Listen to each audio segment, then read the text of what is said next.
Heavy boots struck the stone streets in perfect, rhythmic unison. The city did not sleep. It watched. Inside the palace, the masquerade was a theater of lies. The Vanes and the Kalins stood on opposite sides of the ballroom. Julian moved through the fringes of the crowd, his fingers stained with ink, his eyes scanning the sea of faces. He slipped behind the velvet curtains, seeking a moment of silence away from the suffocating scrutiny of the guards. That was when he saw her. Elara stood near the marble pillars, her gaze fixed on the center of the room. He moved closer, the air between them charged with the history of their warring houses. He stopped inches away. She turned. Their eyes locked behind the silk masks, and the roar of the ballroom collapsed into a dull, distant hum. Julian stepped forward, his hand reaching out to bridge the gap. He bowed, his fingers brushing against hers. They moved through the shadows of the garden, the moonlight stripping away their masks. The palace noise faded to a whisper. Julian reached the base of the trellis, his fingers finding purchase on the rough, weathered wood.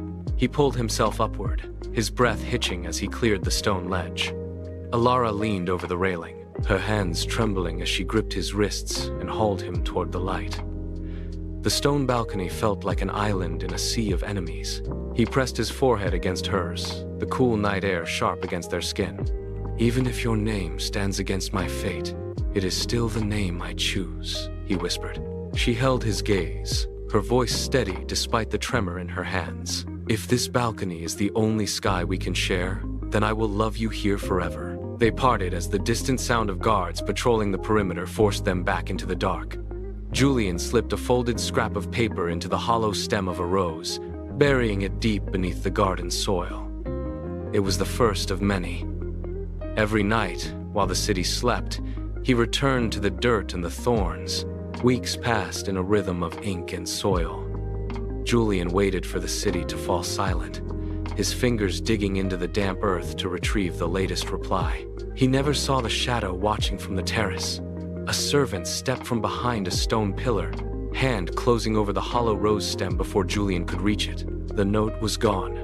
Within the hour, the Kalin patriarch stood in the center of the great hall, his face a mask of cold fury. He tore the parchment into jagged strips and let them fall to the floor. The order was absolute.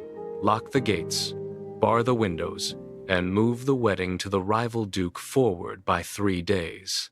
The palace guards moved with new, aggressive purpose, their heavy boots echoing through every corridor. The walls of the city seemed to pull inward, tightening around the palace like a closing fist.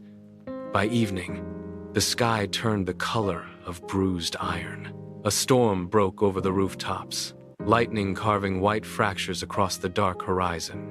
Thunder shook the stone foundations, drowning out the frantic pacing of the guards. Julian stood in the rain, his breath ragged, staring up at the darkened balcony. The air grew heavy, thick with the scent of ozone and impending ruin.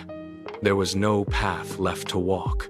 Lightning fractured the sky, illuminating the balcony. Elara stood there, her face stark against the dark stone, clutching a single white rose. She let it fall. It tumbled through the wind, landing in Julian's palm. "Our love may be forbidden, but it will never be false," he shouted over the roar of the thunder. She did not look back. She grabbed the edge of the stone wall and vaulted over, dropping into the wet grass below. Julian caught her, his grip firm, and they turned toward the narrow alleys. They sprinted, their boots splashing into rising puddles, the water cold and biting. Behind them, the palace gates groaned open. Torches flickered in the dark, bobbing like angry eyes as the guards gave chase. Every turn in the alley brought them closer to the city edge. Their lungs burned, the air thick with rain and the metallic tang of fear. They burst into the open, the ancient bridge looming ahead. The stone arches were slick with moss and relentless rain, offering little traction. They crossed the bridge, the stone arches slick beneath their feet. Behind them, the city lights blurred into a distant, dying glow. The shouts of the guards grew thin, swallowed by the roar of the rain and the rising wind. They did not look back. They pushed forward, leaving the palace and the long-standing feud to wither in the dark. The trees rose to meet them, a wall of ancient wood and shadow. As they stepped into the dense canopy, the rain slowed to a rhythmic drip against the leaves. The city was gone. The balcony was empty.